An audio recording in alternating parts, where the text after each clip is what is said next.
안녕하세요. 서울한의원 대표원장 박종입니다. 그리고 네 번째로는 침실에서의 활동을 위한 주의사항에 대해서 설명을 드리도록 하겠습니다.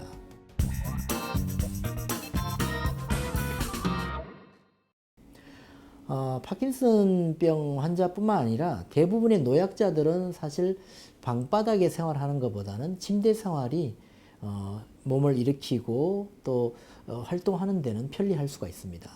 다만 침대는 높이가 적당한 것이 좋습니다. 왜냐하면 너무 높거나 너무 낮으면 침대에 오르고 내려올 때 불편함을 느낄 수 있기 때문에 그렇죠. 그래서 침대를 구입한다면 높이를 반드시 확인하는 것이 매우 중요합니다. 침대의 높이에 대해 설명을 드리자면 우선 일어나기 쉽도록 무릎 높이 정도가 되도록 하는 것을 고르는 것이 좋고요. 침대 측면에 손잡이가 있거나 관련 제품을 사서 달면 파킨슨병 환자가 몸을 뒤집거나 일어나는데도 도움을 줄 수가 있습니다. 그리고 파킨슨병 환자가 사용할 침대의 매트리스는 푹푹 꺼지는 푹신푹신한 것보다는 다소 단단한 매트가 더 좋습니다. 그리고 야간에 소변을 자주 보는 경우에는 침대 옆이나 아래에 휴대용 소변기나 이동식 간이 변기를 준비해 두는 것도 매우 편리할 수가 있습니다. 만약에 요실금이 문제가 되는 경우라면 방수 매트리스 비닐 커버 등을 매트리스 위에 씌우고 시트를 그 위에 깔아서 사용하고 그 시트만 세탁하도록 하는 것이 좋습니다. 그리고 파킨슨병 환자가 몸이 불편해서 침대에서 생활을 오래 하는 경우라면 주변 환경을 최대한 쾌적하게 만들어 주는 것이 환자의 회복에 도움이 됩니다. 침대를 창문 쪽 가까이에 두어서 밖을 내다볼 수 있게 하거나 사진이나 아름다운 그림의 액자 그리고 예쁜 꽃을 담은 꽃병을 가까이 두는 것도 도움이 됩니다. 너무 오래 보면 결코 좋은 것은 아니지만 배려 차원에서 환자가 보는 전용 TV를 설치해 두고 리모컨을 사용할 수 있도록 마련해 두는 것도 좋습니다. 그리고 환자가 주로 사용하는 물건을 넣어두는 간이 장식장이나 테이블을 침대 머리맡에 두고 물건을 보관하면 환자가 직접 꺼내서 사용하기도 하는 등 여러 가지로 편리한 점이 많습니다.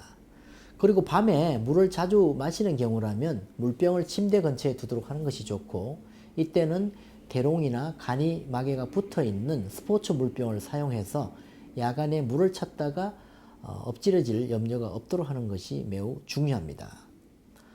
그리고 마지막으로 주방에서의 활동을 위한 주의사항에 대해서 설명을 드리겠습니다. 파킨슨병 환자는 주방이나 부엌 공간에서 무언가를 하는 것 자체에 어려움을 겪을 수가 있습니다. 예를 들자면 냉장고, 김치 냉장고, 냉동실, 오븐 등의 문을 열거나 선반을 열다가 물건이 떨어질 수도 있고 또 칼이나 뾰족한 물건에 발등을 찧어서 크게 다칠 수도 있습니다.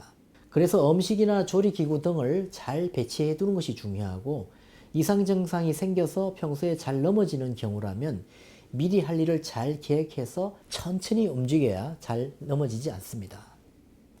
기본적으로 주방은 사람들이 늘 사용하는 공간일 뿐만 아니라 다양한 음식을 만들어내는 작업 공간이라고 볼 수 있습니다. 그래서 칼, 수저, 식기, 접시 각종 다양한 물품이 존재하기 때문에 편리성과 안전성을 함께 고려해야 하는 것입니다. 그래서 가급적이면 접시나 그릇 등 물건을 높이 쌓아두지 않는 것이 파킨슨병 환자가 다치지 않는 데 도움이 될 수가 있습니다.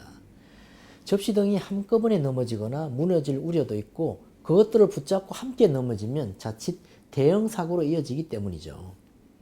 그래서 자주 사용하는 물건은 낮은 곳 또는 가까운 곳에 보관하고 위험한 칼 등은 혹시라도 생겨날 수 있는 사고에 대비해서 안전한 곳에 보관해 두는 것이 좋습니다.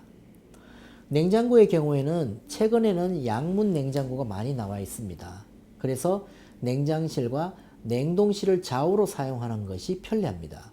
그것도 아니라면 냉동, 냉장 물건들을 다양한 밀폐 용기를 최대한 활용해서 정리정돈하게 되면 꺼내고 넣기도 좋고 쏟아지지 않아서 도움이 될 수가 있습니다. 싱크대의 물 조리개는 제어가 쉽고 켜고 끌 수 있는 단일 핸들의 것을 사용하는 것이 좋습니다. 그래서 이상까지 제가 파킨슨병과 함께 생활하는 법에 대해서 5가지 정도의 주의사항을 설명을 드렸고요. 이후의 시간에는 파킨슨병 환자가 외출하고 여행할 때 또 주의할 사항들이 상당히 많습니다. 그 부분에 대해서 상세하게 설명을 드리도록 하겠습니다.